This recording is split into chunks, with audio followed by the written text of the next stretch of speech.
आपण आपलं संपूर्ण आयुष्य फक्त एकच गोष्ट उभारण्यात घालवतो, एक घर, ज्याला आपण माझं म्हणू शकू, जिथे आपल्याला वाटतं की आता सगळं सुरक्षित आहे. एक माणूस आपल्या आलिशान बंगल्याकडे अभिमानाने पाहत होता. तेवढ्यात भिंतीवर आलेल्या एका छोट्याशा ओरखड्यानं त्याला अस्वस्थ केलं. जणू त्याच्या संपूर्ण आयुष्यभराच्या मेहनतीवरच डाग लागला होता. याच अस्वस्थतेत त्याची नजर बागेत शांत बसलेल्या एका साधूंवर पडली. तो त्यांच्याजवळ गेला आणि संतापून ओरडला, "ए, ही माझी खाजगी प्रॉपर्टी आहे, इथून लगेच चालते व्हा."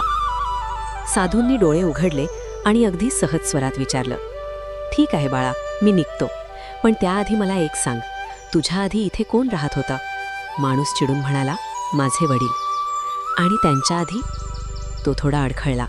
"माझे आजोबा. जेव्हा ते पहिल्यांदा शहरात आले तेव्हा त्यांनी हा बंगला विकत घेतला होता." साधूंनी विचारलं, "बरं, कोणाकडून?" माणूस वैतागून म्हणाला, "मला नाही माहीत, त्याने काय फरक पडतो."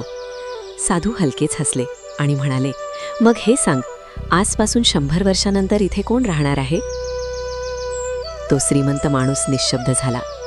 साधूंचा आवाज आणखी खोल झाला, "ज्या जागेवर लोक येतात आणि जातात त्याला घर नाही, सराय म्हणतात. तू सुद्धा या पृथ्वीवर फक्त एक भाडेकरू आहेस, जो स्वतःला मालक समजून बसलाय." त्या माणसाचा अहंकार पूर्णपणे गळून पडला. त्यांनी डोळे उघडले तर साधू तिथे नव्हते. फक्त हवेत एक संदेश घुमत होता, या जगात आपलं काहीच नाही, आपल्या कर्मांशिवाय.